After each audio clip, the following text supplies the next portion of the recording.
Shalom, selamat pagi Bapak Ibu dan Saudara yang dikasihi oleh Tuhan Yesus. Renungan kita pada pagi hari ini diambil dari kitab 1 Raja-Raja pasal 2 ayat 1 sampai 46 dengan tema integritas dalam memimpin. Aku ini akan menempuh jalan segala yang fana, maka kuatkanlah hatimu dan berlakulah seperti laki-laki.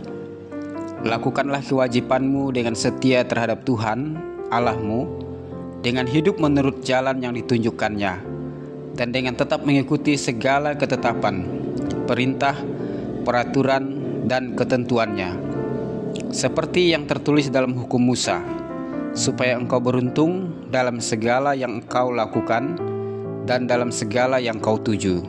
1 Raja-Raja 2 ayat 2-3. Ini adalah perkataan Raja Daud kepada Salomo anaknya sebelum Daud meninggal.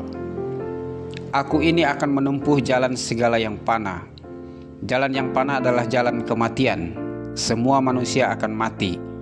Apapun profesi dan jabatannya, kaya atau miskin, pintar atau bodoh, budak atau orang merdeka, semuanya akan menempuh jalan kematian. Tidak ada yang abadi di dunia ini. Karena itu Daud berpesan kepada Salomo, selagi masih hidup dan diberikan tanggung jawab oleh Tuhan. Pertama, Daud berpesan dengan sungguh-sungguh kepada Salomo untuk setia kepada Tuhan. Seumur hidupnya, Daud mau Salomo dalam menjalankan pemerintahannya memimpin umat Israel untuk tidak melupakan dan tidak meninggalkan Tuhan. Kesetiaannya akan menentukan keberhasilannya dalam memajukan dan memperluas kerajaan Israel. Kesetiaan kepada Tuhan harus dibuktikan oleh Salomo, bagaimana dia melakukan segala kewajibannya kepada Tuhan. 1 Raja-Raja pasal 2 ayat 2. Pesan Daud yang kedua kepada Salomo adalah agar Salomo berpegang teguh kepada firman Tuhan atau Taurat Tuhan.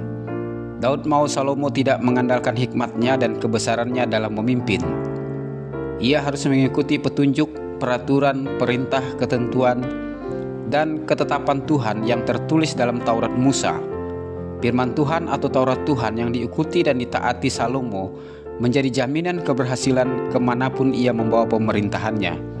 Segala yang dilakukannya akan diberkati Tuhan. 1 Raja-Raja pasal 2 ayat 3. Ketiga, Salomo harus mengokohkan kerajaannya dengan cara menyingkirkan mereka yang tidak setia dan tidak memiliki integritas.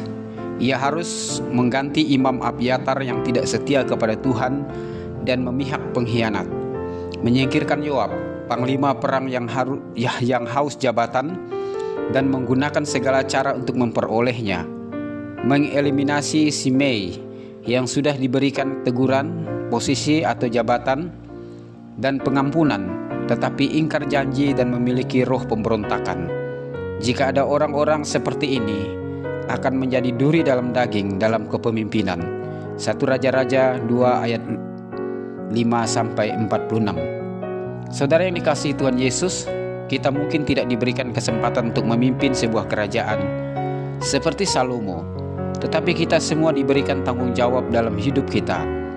Apapun tanggung jawab itu, mari kita menjalankannya dengan setia kepada Tuhan, mengandalkan Tuhan, dengan taat kepada firman Tuhan, hidup sesuai petunjuk Tuhan. Tetaplah bijaksana dalam menjalani kehidupan. Singkirkan semua yang tidak baik dalam hidup kita. Tuhan Yesus memberkati. Amin.